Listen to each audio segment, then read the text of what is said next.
Hello students, how are you. उम्मीद करता हूँ बेटा आप सब लोग अच्छे होंगे। तो लीजिए एक और आपके साथ कंसेप्ट शेयर करने जा रहे हैं, दैट्स फाइल हैंडलिंग इन सी। ये इसका पार्ट 1 है। मैं पार्ट 2, पार्ट 3, पार्ट 4 ऐसे ही अभी और डालूंगा बेटा इसमें। तो सबसे पहले तो रिक्वेस्ट है कि जैसे मैं दूसरे पार्ट डालूँ तो आपको पता लग जाए, आप इस चैनल को सब्सक्राइब कर लीजिएगा। और ये सब्सक्रिप्शन जितने ज़्यादा बढ़ जाएंगे उसके हिसाब से मैं यूट्यूब पर लाइव क्लास भी ले सकता हूँ। तो आपसे रिक्वेस्ट है, ज़्यादा से ज़्यादा आप शेयर कीजिए वीडियोस को और चैनल को ज़रूर सब्सक्राइब कीजिए। तो लीजिए शुरू करते हैं। कंसेप्ट है आज का file handling in C part 1। इस वीडियो में हम सीखेंगे बेसिक पार्ट्स, कुछ बेसिक चीज़ें, ठीक है, बिल्कुल बेसिक से लेकर चलेंगे। तो ये 2-3 आपको लगेंगे आपको कंसेप्ट क्लियर करने में, तो बिल्कुल ध्यान से वीडियो देखेगा। शुरू करते हैं। फाइल हैंडलिंग इन सी आज पार्ट 1 है। ओके, तो इसमें सबसे पहले समझने की चीज़ क्या है, वाई फाइल हैंडलिंग करें, क्यों, ऐसी क्या आफत आ गई कि जी हमें फाइल हैंडलिंग करनी पड़े, इस कंसेप्ट की ज़रूरत ही क्यों अराइज हुई। तो उसके लिए समझिएगा बेटा, सबसे पहली बात है डेटा। अब मैंने आपको कई बार क्लास में भी हमने डिस्कस किया है कि डेटा क्या होता है, ठीक है। तो जब भी आप बात करते हैं डेटा की, तो डेटा क्या होता है, कुछ भी ऐसी चीज़ जिससे हमें क्या मिलती है, इंफॉर्मेशन,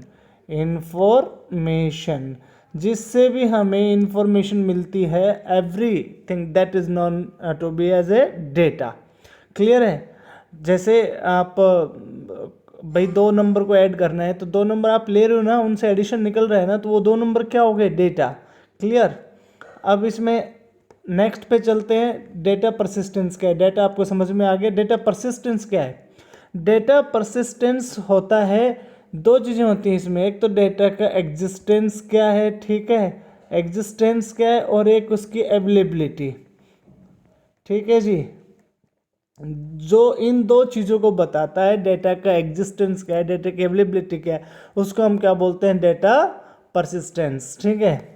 थर्ड आपका फाइल, जिसके अंदर हम डेटा को राइट अप करते हैं, ठीक है, जिसमें से डेटा को हम रीड करते हैं, that term is known as file. और उसी में रीड अप करना, राइटिंग करना, ये सब जब हम काम करते हैं तो उसी चीज़ को हम क्या बोल देते हैं, फाइल हैंडलिंग। तो आई थिंक ये 4 कंसेप्ट आपको समझ में आए होंगे। डेटा क्या है, डेटा परसिस्टेंस क्या है, फाइल क्या है, फाइल हैंडलिंग क्या है, ठीक है। फिर से सुन लीजिए। परसिस्टेंस का मतलब डेटा एग्जिस्टेंस क्या है, डेटा का एग्जिस्टेंस कितना है, और डेटा की अवेलेबिलिटी अभी समझ में आएगा और अच्छे से। नेक्स्ट स्लाइड पे चलते हैं हम, आपको और अच्छे से क्लियर हो जाएगा। ये देखिए, ध्यान से समझना बेटा, जब भी आप कोई प्रोग्राम आपने सेव कर दिया, ठीक है, आपने क्या किया, कोई प्रोग्राम आपने सेव कर दिया, तो प्रोग्राम जाकर कहाँ सेव हो जाता है, आपकी हार्ड डिस्क में, ठीक है जी। सपोज कीजिए ये आपका प्रोग्राम है, जाकर कहाँ सेव हो गया, हार्ड डिस्क में।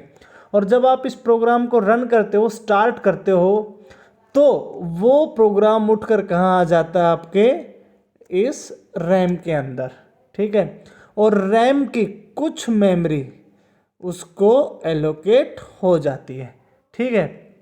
फिर आप उस प्रोग्राम में कुछ डेटा लेते हो, वेरिएबल्स लेते हो, जैसे ए वेरिएबल लिया, बी लिया, ए में 3 पुट कर दिया, बी में 4 पुट कर दिया, ठीक है। तो ये आपके क्या हैं, वेरिएबल्स, ठीक है। अब आप प्रश्न उठता है कि ये वेरिएबल लेते क्यों हैं, क्योंकि आपको कोई सर्टेन डेटा है जो आपको इस लाइन पे भी चाहिए, इस लाइन पे भी, ये लाइन्स आपके प्रोग्राम के कोड की हैं। तो आपको आगे फर्दर मोर, जब तक कि आपका प्रोग्राम एंड अप नहीं हो जाए, आपको उन वैल्यूज़ की ज़रूरत पड़ती है। तो इसके लिए आप चाहते हो कि भाई इन्हें मैं स्टोर कर लूँ, तो पूरे प्रोग्राम में जिन डाटा की ज़रूरत पड़ती है उनको आप किस में डाल लेते हैं, वेरिएबल में। लेकिन यहाँ दिक्कत क्या होती है, जैसे आपने प्रोग्राम क्लोज किया, ठीक है, जैसे ही आपने प्रोग्राम क्लोज किया, तो क्या होता है बेटा, ये मेमोरी स्पेस यहाँ से कट जाता है, ठीक है, ये मेमोरी स्पेस यहाँ से। तो आपका ये जो मेमोरी स्पेस जो असाइन कर किया था आपने, दैट विल बी रिमूव्ड, और ये सारे वेरिएबल डिलीट हो जाते हैं। यानी कि जो 3 डाला था, जो 4 डाला था, वो कहाँ गया, वो वैनिश आउट हो गया। अब यहाँ पर मान लीजिए आपको ज़रूरत है कि भाई जो मैं इस प्रोग्राम को जब मैंने रन किया तो जो डेटा मैंने यूज़ किया, मैं चाहता हूँ प्रोग्राम क्लोज होने के बाद भी मेरा वो डेटा डिलीट ना हो। तो इस केस में हम क्या करेंगे, उसे कहीं ना कहीं यहाँ पे ऐसे हार्ड डिस्क में ऐसे परमानेंट स्टोरेज के तौर पर हम सेव करेंगे, तभी वो चीज़ पॉसिबल है ना। तो इसी चीज़ को हम क्या बोलते हैं कि डेटा को यहाँ हार्ड डिस्क में स्टोर करना, फिर वहाँ से रिट्रीव करना, यही सब क्या बनेगा बेटा, फाइल हैंडलिंग। ठीक है, समझ में आया। आगे चलते हैं हम। अब देखिए थोड़ा अच्छे से समझना ध्यान से भाई कि यहाँ पे क्या हो रहा है, व्हाट्स हैपन इन दैट, कि आपके पास ये हार्ड डिस्क है, ठीक है, यहाँ पर आपकी फाइल है रखी है, ठीक है, ये आपका रैम है पूरा, और ये रैम के अंदर जो आपने प्रोग्राम स्टार्ट कर रखा है उसकी ये जो ऑरेंज कलर में है, ये सारी मेमोरी किसको एलोकेट हुई है, रैम का जो कुछ पार्ट था उस प्रोग्राम को अलॉट हो गया। ठीक है जी। अब इस जो ये पोर्शन रैम का हमारे प्रोग्राम को मिला है, इसमें हमारे वेरिएबल्स हैं। ठीक है, क्लियर है। तो अब हमने भाई डाटा तो परमानेंट स्टोर करना है तो किसी ना किसी फाइल में करना पड़ेगा ना। फाइल कहाँ रखी है, यहाँ रखी है, तो पहले तो फाइल को उठाकर यहाँ लेके आना है। तो मेन काम है फाइल को उठाकर रैम यानी कि मेन मेमोरी में, जो मेन मेमोरी का पार्ट हमें यानी पर्टिकुलर जो प्रोग्राम रन किया है जिसका डेटा हमने परमानेंट मेमोरी में सेव करना है, उस स्लॉट में लेके आना है ना। तो ये काम कौन करता है, ये एक इनबिल्ट फंक्शन हमें मिला हुआ है फाइल ओपन करने का, वो हम आगे के वीडियो में शेयर करेंगे। ठीक है, वो इस फाइल को लेके आएगा किसमें, मेन मेमोरी में। ठीक है, तो जैसे वो यहाँ पे आ गई, क्लियर है। अब हमने इसमें कुछ भी राइट अप करना है तो हमें इसके स्टार्टिंग बाइट का एड्रेस चाहिए ना भाई, तभी तो इसमें कुछ काम कर पाएंगे। तो उसके लिए हमें किसकी ज़रूरत पड़ेगी, एक पॉइंटर की ज़रूरत पड़ेगी, तो एक पॉइंटर लेना पड़ेगा। अब सबसे अहम प्रश्न उठता है कि ये पॉइंटर किस टाइप का लूँ, इस पॉइंटर की क्या टाइप होगी, सबसे ज़रूरी बात होती है ये। अब ये पॉइंटर किस टाइप का लूँ, ये पॉइंटर लेना पड़ेगा हमने फाइल टाइप का। क्यों, क्योंकि अब तक तो आपने पॉइंटर पढ़े थे इंटीजर टाइप का, फ्लोट टाइप का, कैरेक्टर टाइप का, लेकिन अब एक चीज़ आपने पहले भी मैंने पॉइंटर के वीडियोस में क्लियर की थी कि जिस टाइप का पॉइंटर होता है वो उस टाइप के डेटा टाइप को ही सपोर्ट करता है। तो अब यहाँ पर फाइल में तो क्या है, फाइल में तो पता ही नहीं किस किस टाइप का डेटा है ना, बहुत सारी चीज़ें हैं। तो अब यानी मिक्स्ड है। तो आपको स्ट्रक्चर आपने पढ़ा था, तो स्ट्रक्चर में क्या होता है, जब बहुत सारी डेटा टाइप होती हैं तो आप क्या प्रयोग करते हो, क्या किसका यूज़ करते हो, स्ट्रक्चर का। तो हमने ये एक जो हमने नहीं बनाया, ये stdio.h है, उसमें एक इनबिल्ट आपका डेटा टाइप बना हुआ है जिसका नाम क्या है, फाइल। तो जो पॉइंटर है, ये याद रखना, ये पॉइंटर हम फाइल नाम से जो डेटा टाइप है उस टाइप का पॉइंटर हम लेंगे, है ना। क्योंकि अब इस पूरी फाइल के जो डेटा को ध्यान से समझना, इस पूरी फाइल का जो डेटा है उसकी टाइप को कौन बता रहा है, फाइल टाइप। ये भी एक डेटा टाइप मानिए आप, जैसे इंटीजर, कैरेक्टर, फ्लोट था, तो एक फाइल नाम की डेटा टाइप, आप इतना समझ लीजिए। अब फाइल को एक्सेस कर रहे हो तो फाइल की टाइप क्या है, फाइल है। तो जब पॉइंटर किसको रिप्रेजेंट करो, पॉइंटर से आप किसको रिप्रेजेंट करवाना चाहते हो, फाइल को, तो पॉइंटर की टाइप भी क्या होगी, फाइल।